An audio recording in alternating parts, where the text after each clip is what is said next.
Hi, I'm Nadia and I'm the Yogi. And I'm Michelle and I'm the Blonde. And this is the Yogi and the Blonde podcast. In this podcast, we offer guidance, Motivation, education, and inspiration to help you adopt healthy habits you can sustain for life. If you enjoy the podcast and would like further information, head over to our Instagram or YouTube pages. You can find the links in the bio. Welcome to today's episode. Today's episode is an overview on metabolism. Metabolism. Hey, Michelle, it gets thrown around a lot in this world of health and wellness and fitness and gyms and stuff, doesn't it? It does. We're always talking about metabolism, but I feel like people don't necessarily know what metabolism is. So much. And since we've started collaborating on just the podcast and everything, I've been learning more about metabolism, which is like making me go, and also as like it makes me go, oh, that makes sense now. Yes. Yeah. Everything starts to come together when you're actually really start to dig in and understand it. So actually, in our first ever podcast, I was the nerdy researcher and I read out the definition of accountability. So now today we're turning the tables and Nadia has had a great time being the nerdy research one. So Nadia, why don't you tell me / us, the listeners or watchers, what is the definition of metabolism? This was fun. I had fun doing this. Like I was like, had my Michelle research cap on, and it was fun. It was fun. It was fun. You just have to be interested. Yeah. Something that you're interested in, right? Yes, yeah. And this is absolutely. something I want to learn more about to get a better understanding for sure. Okay, so this is what I have looked up and found, and I've done a bit of research on this. And metabolism, what it refers to is a chemical process that occurs in our body within our living organism to maintain our lives, which makes total sense. It's how the body processes stuff. It's how it processes by which it converts food and other substances into energy. So metabolism is what creates energy in our body, which is used to carry out like bodily functions like breathing, which our body naturally does on its own, circulating our blood, heart pumping, which is also part of breathing as well, our digestion. So when we eat, we don't need to do the work, but our body's doing the work. So it's creating that energy and moving. So even now, for those that aren't watching YouTube, I'm moving my arms around. So I am creating energy. So Michelle's joining me. Woo, a little dance party.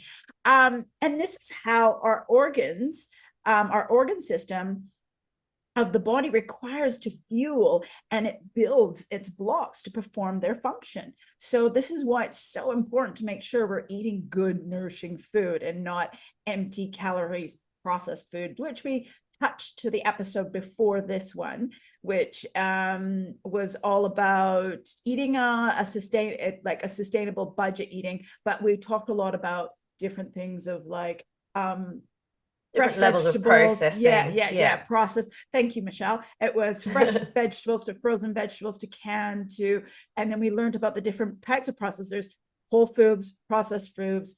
Was it ultra processed foods and whatnot, and how this is hopefully will get you an idea of how this will affect your metabolism to work by learning a little bit more. This has been great. I love it. It all starts to come together and make sense.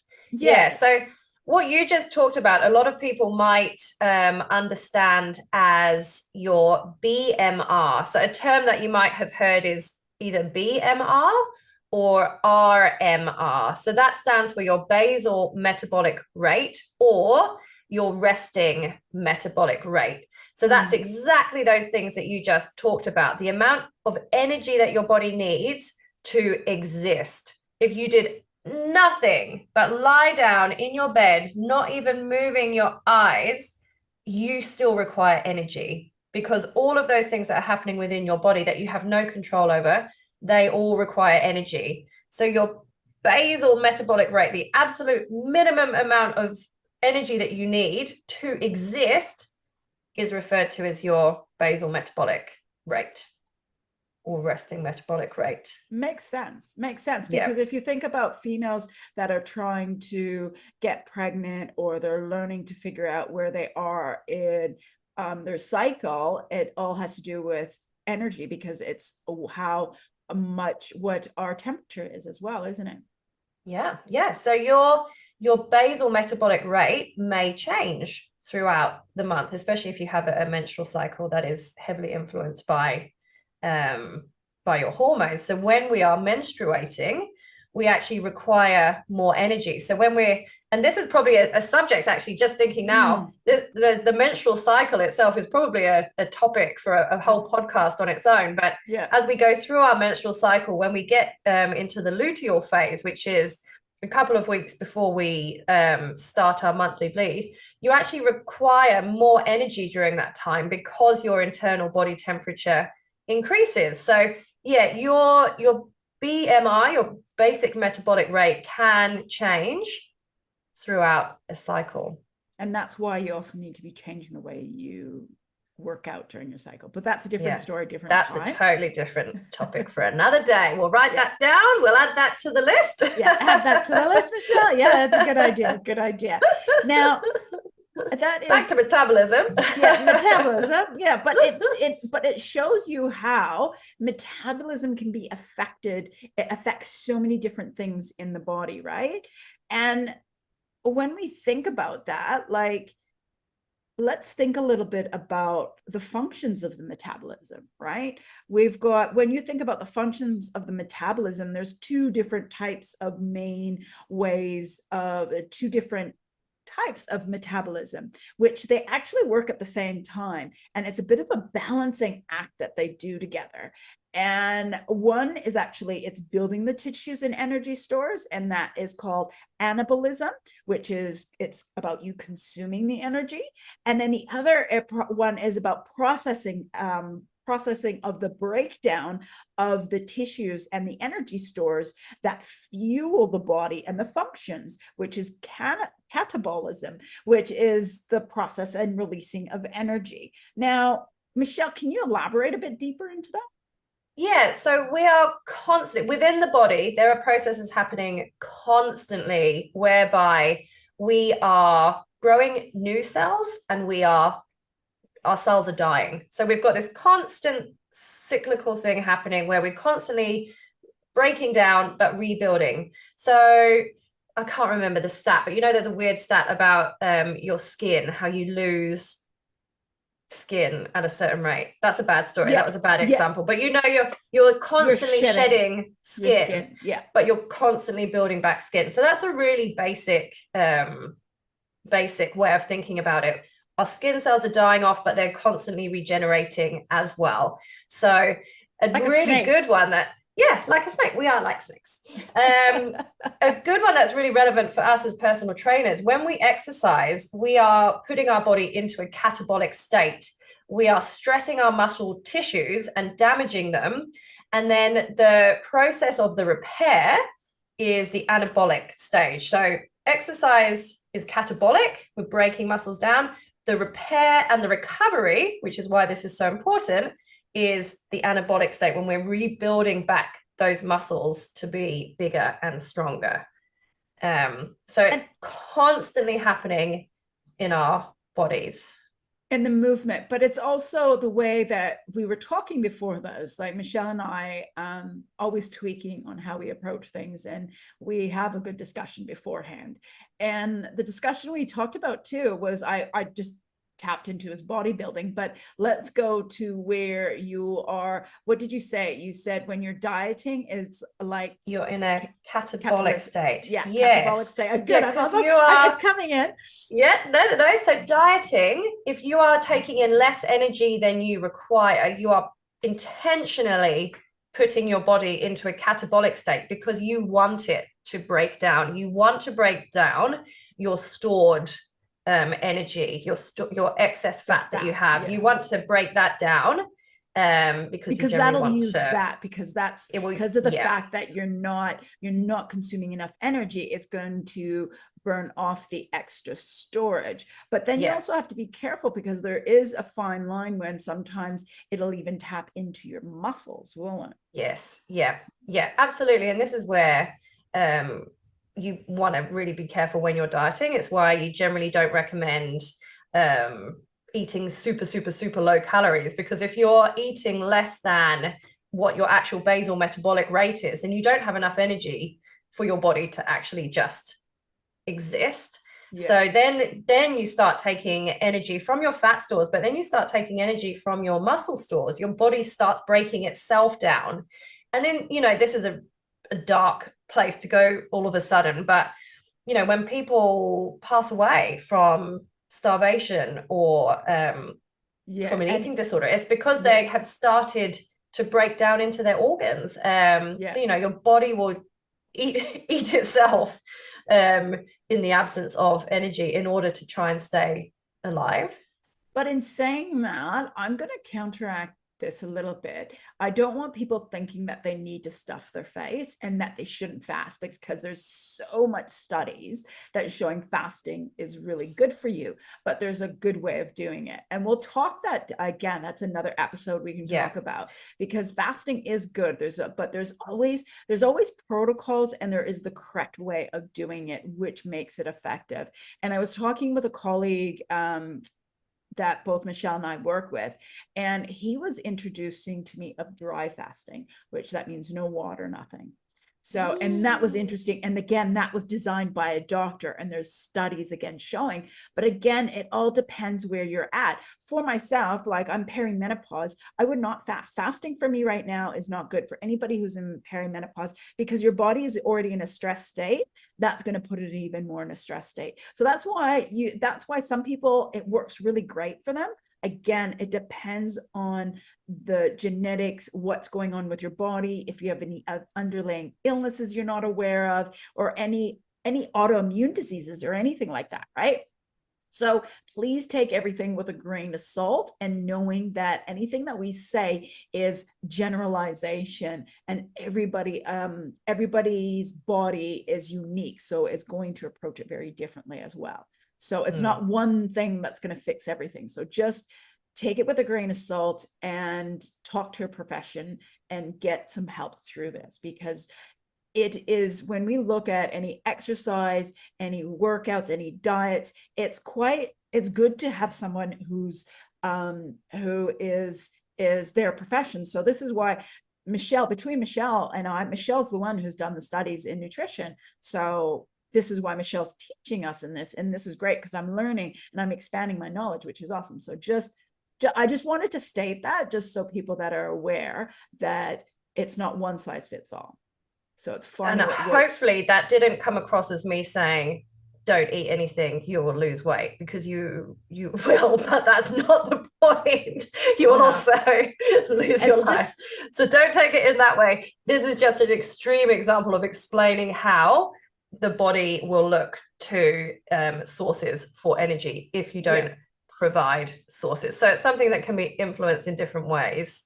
And that's where professionals come in to assist in that process. And this is why, for sure, when you look at working with a PT, with a nutritionist, with a life coach, that's why you look at like a yoga teacher, a lawyer, a dentist. That's their profession. They know into that. You're paying for their service. So if you're wanting to do something right and you want to do it correctly, it's best to pay someone for their service, for their knowledge, to help you. And keep in mind, there's always niches and breakdowns. Sorry, Michelle, we were on a good flow there, but I just wanted to make sure that, because when we start talking about fasting and not eating, some people get that wrong idea and think, oh, they just hear like part of it and think, oh, they said this, so this is what I need to do. But just to be aware, we're teaching you guys what metabolism is, what that is, right? So, and how that works in the body. So this is just information, just educating you guys. So This Yeah. is not a fix. This is not anything to fix, but educating you. Education is power, right? Yeah. So when we think, I mean, that was about catabolism. The opposite effect of that is anabolism. So where your body grows. And again, this can be done in different ways. You might be, the conversation we had before this was bodybuilders, or just people that want to grow their muscle mass. When you're trying to grow muscle, you need your body to be in an anabolic state. You can't grow when you are in a catabolic state. You need to be nourished. You need to have that energy in order for your body to turn over and grow. When taken too far, you might take in lots and lots of energy, but if you're not doing the right things, you will grow, but you'll grow bigger because you'll have more stored fat. So, it works both ways. And this is why the term metabolism gets thrown around in our industry so much, because we generally are dealing with people that want to change the composition of their body, and metabolism is right at the heart of that. Yeah. And that's the thing, is that we need to just be aware of energy in, energy out. What we consume. Let's say you're eating 2,500 calories a day, right? But when you look at, you don't move much, you're in a sitting position most of the day, you don't really work out consistently, you don't have lots of movement, so your calorie expenditure that day is going to be underneath that amount that you eat. So when you look at bodybuilders, you see them, they eat like crazy amounts of food, but the amount of exercise they do, the amount of movement they do, and how big their muscles are, that means they need more food, so that there is that consumption. So that's why they're eating so much, to be able to fuel the muscles, and as well the expenditure they do by the movement they do throughout the day, whatever, if it's exercise, walking, talking, whatever it might be. Yeah. I hope I'm getting that right, Michelle. Am I getting that right? Well, you're getting very ahead of yourself. You're going into the third podcast that we're planning on recording now. You've jumped miles ahead from metabolism. but it's absolutely spot on. And I think it's probably a good thing to state, and the bodybuilder is a perfect example, that there are lots of different, metabolism isn't the same for everybody. There are lots of things that affect your metabolism, such as your age, your sex, your body composition. Like you said, bodybuilders, have a big body. So this is an interesting and hormone levels as well. Your hormones, your age, your sex, activity, your job. Like you said, whether you're sitting down, so many different things can affect your individual metabolism. And like I said earlier, where you are in your hormone cycle, your own metabolism can be different at different times of the month. So it's not a fixed thing. It's something that that can be changed and it can be influenced. Something that I find really interesting, just in terms of metabolism, you might have two people that are the exact same height. So you might think, oh yeah, they'll probably have a very similar metabolism.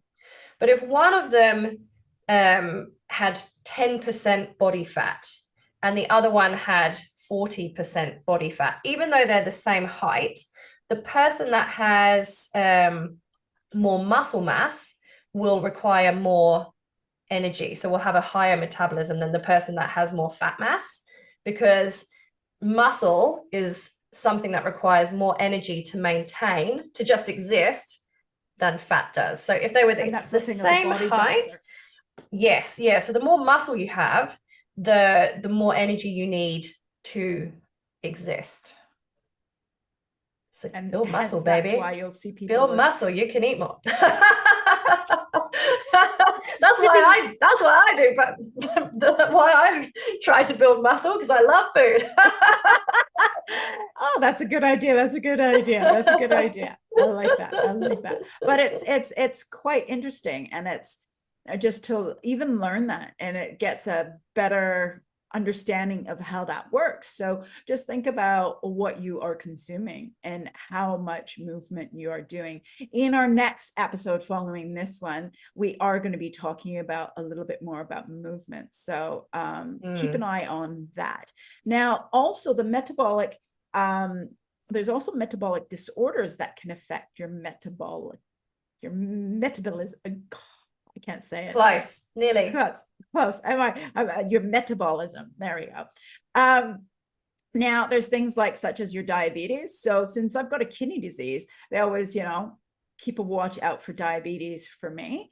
And it also affects like how the body affects the body processes of food and energy, and as well as the hypothyroidism. That's another thing that will affect your metabolism.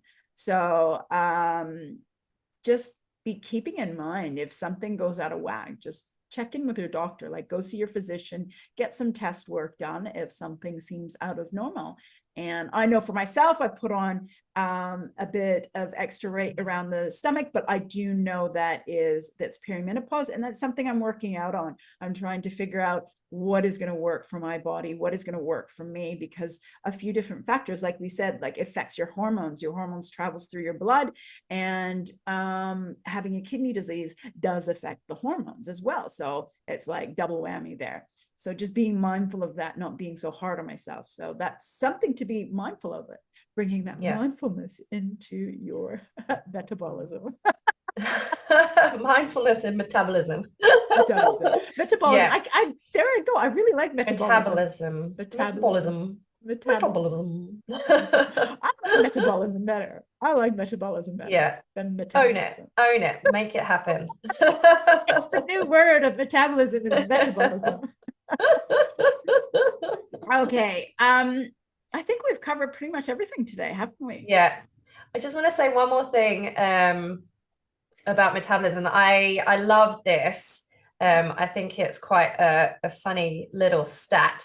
So you can, a part of metabolism that you've already talked about is the digestion of food and how the food we take in gets converted into energy that we use.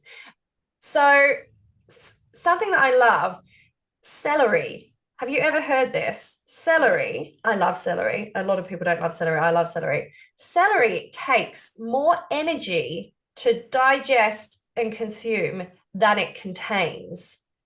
So you burn more calories eating celery than you get from it. Wow, I had no idea. Do you know what? There is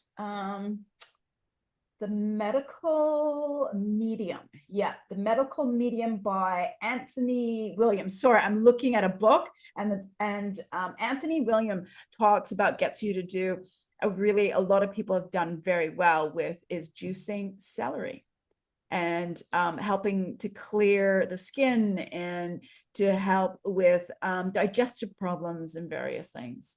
Juicing. Well, I rate celery, but I don't necessarily rate juicing. So there's something called the thermic effect of feeding, or the thermic effect of food. So this talks about the energy required to break down food. So generally, when we are discussing a healthy diet, generally you will have been told, focus on fibrous foods that are whole, as close to their whole natural state as possible, and lots of protein. So protein takes quite a long time to break down in the digestive system. It spends quite a lot of time in your stomach, first of all, and then it takes time getting through the rest of your digestive system. All of that requires energy. Same with quite starchy vegetables like celery. Takes time to break down all those starchy bonds to get down to the good stuff. And it requires a lot of enzymes and a lot of processes happening. And this all requires energy. So those foods tend to have a higher thermic effect of feeding. Whereas something that's juiced, a lot of that breaking down has already been done. So you just take it in. You can get to the nutrients, I guess, more efficiently, but you're losing a lot of the digestive processes that will take place to break down that fiber in the first place. So they don't often have as high a thermic effect of feeding as others. And, we're talking a small amount of your total daily energy expenditure. Yeah. So it's not like, I wouldn't use thermic effect as a way of losing weight. I just find it a very interesting that is thing interesting. that the food choices that we make fuel our metabolism as well. But it just the reason why I brought that up is because it made me kind of wonder, by you sharing that, it just shows like celery has such amazing nutrients in it. And that's something, you know what, you're making me think. I haven't had celery in a while. That's something. Celery. I'm gonna get some celery. Celery for the win. I love celery. Same, it's got a taste about it. I can understand why people wouldn't like it, but I love it. It's got a good content of water in it as well, so it's good hydration. Very good hydration. Because you get a lot have it with cottage cheese. So you know how it's got like a little curve. I put cottage cheese in there. Love. I put it in my spaghetti bolognese. Chop, chop, chop. Put it in the spaghetti bolognese. Yes. It's good on a lot of things. Well, I was a kid. I remember when I was a kid, I took like this babysitting course, and they cute. Well, cute. What did they teach you in a babysitting course? Well, basic first aid and true. Like food and stuff. And one of the things I remember is they called it ants on a log, which is celery sticks with peanut butter, and you put little raisins in it. Ants on a log. Oh my god, isn't that peanut butter and celery? This is a combination I need in my life. Okay, I'm gonna have that you never had peanut butter and celery? No, I will. Don't worry, by the end of today I will have. That sounds amazing. Then you do like raisins across it for kids, and it's ants on a log. Here, do you want ants on a log? Yeah. Sorry, that's what that makes me think of. I'm gonna have some ants on a log. Cute. Because I love peanut butter also. Yeah, I know you do. That's why I thought you might have already done this. No. But anyways, I think that's us for today, man. We've gone through a bit on. Yeah, we need to finish this because I need to go and get some ants on a log stacked. I'm hungry now. Ants on a log. You got your ants on a log. You have to tell me how it goes though with your ants on a log, Michelle. Well, thank you guys for joining us. And if there's anything that you guys want to hear us talk about, anything you want to cover, questions, please feel free to reach out to us either on Instagram, email, which is all in our bios, wherever you're at, just the links. I have no idea, below, above, around, to the side. Just reach out to us. You can send us a message on Instagram as well, or email us, or comment down below if you are on YouTube. We'd love to hear from you guys. We love to know feedback, comments on what you guys are thinking and how everything is processing and going forward from here. We'd love to hear what you guys think. That would be amazing. Anyway, that is us. I'm going to say goodbye. Farewell. Da, da, da, da, da, da. I can't remember the rest of the song. Thanks for tuning in. We'll be back. Tuning in. Okay, guys. Thank you again for joining us, and we will see you guys next time. Ciao. Bye. If you have enjoyed listening to our podcast today and want to hear more, please subscribe using the button below. If you have enjoyed listening to our podcast today and want to hear more, please subscribe using the button below.